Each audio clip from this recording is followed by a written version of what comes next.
Hair transplantation exactly होता क्या है? चलो आसान शब्दों में समझने की कोशिश करते हैं। हेयर ट्रांसप्लांटेशन एक ऐसी सर्जिकल प्रोसीजर है जिसमें आपके सर के पीछे में जो परमानेंट एरिया होता है वहां से बाल निकाल के बाल्ड एरिया में हम लगाते हैं। ये प्रोसीजर हम लोकल एनेस्थीसिया में करते हैं और ऑपरेशन के बाद 6 से 8 दिन का एक रिकवरी पीरियड होता है। उसके बाद 6 से 8 महीने में आपके सर के ऊपर बिल्कुल नेचुरल बाल आते हैं और ये बाल परमानेंट रहते हैं।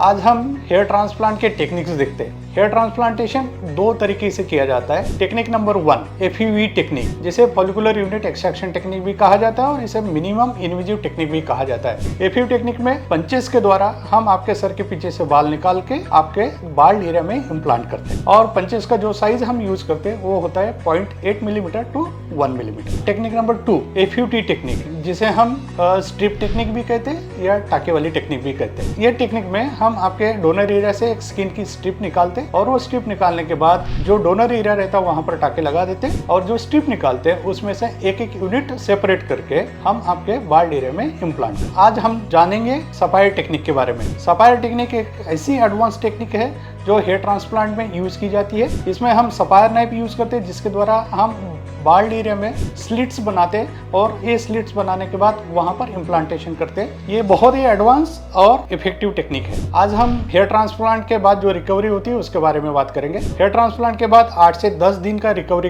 पीरियड होता है, बट ये बहुत ही मैनेजेबल पीरियड होता है। पहले 2 से 3 दिन में आंखों पर सूजन आ सकती है जो तीसरे दिन आके 6वें दिन तक रहती है और उसके बाद फिर अपने आप कम हो जाती है और 10 दिन के बाद आप बिल्कुल एब्सोल्युटली नॉर्मल जैसे दिखने लग जाते हैं। हेयर ट्रांसप्लांट के बाद लेने वाली आफ्टर केयर के बारे में हम बात करेंगे। हेयर ट्रांसप्लांट के बाद 10 दिन तक हम जहां पर हेयर ट्रांसप्लांट करते हैं वहां पर हम छूने नहीं देते। उसके बाद ऑपरेशन के 4थे दिन से आपके सर के ऊपर से आपको नहाना है, इचिंग नहीं करना है, बार बार टच नहीं करना है, बालों को स्प्रे नहीं करना है। अगर कोई इचिंग होती है तो उसके लिए मेडिसिन दी जाती है, वो मेडिसिन आपको लेनी है ताकि आप हाथों से इचिंग नहीं करें। और जो क्लॉट्स रहते हैं आपके सर के ऊपर जो ऑपरेशन के बाद बनते हैं वो 10 दिन के बाद हम यहाँ पर निकाल के देते हैं और उसके बाद आप एब्सोल्युटली नॉर्मल जैसे दिखने लगे। हेयर ट्रांसप्लांटेशन ये लोकल एनेस्थीसिया में की जाने वाली प्रोसीजर है। इसके फायदे ये है कि ड्यूरिंग द प्रोसीजर आप फुल्ली अलर्ट रहते हैं। थिएटर में म्यूजिक चलते रहता है तो आप एंजॉय करते हुए ये सर्जरी भी एंजॉय करते हैं। बीच में लंच ब्रेक होता है, टी ब्रेक होता है, तो ऐसा नहीं कि आपको पूरे 6 से 8 घंटे आपको ऑपरेशन टेबल पर ही रहना है। ऑपरेशन के बाद इमीडिएटली आप घर जा सकते हैं। आपको हॉस्पिटल में भर्ती रहने की या हॉस्पिटलाइज रहने की बिल्कुल भी जरूरत नहीं है। तो सारी चीजों को हम घर से मैनेज कर सकते हैं।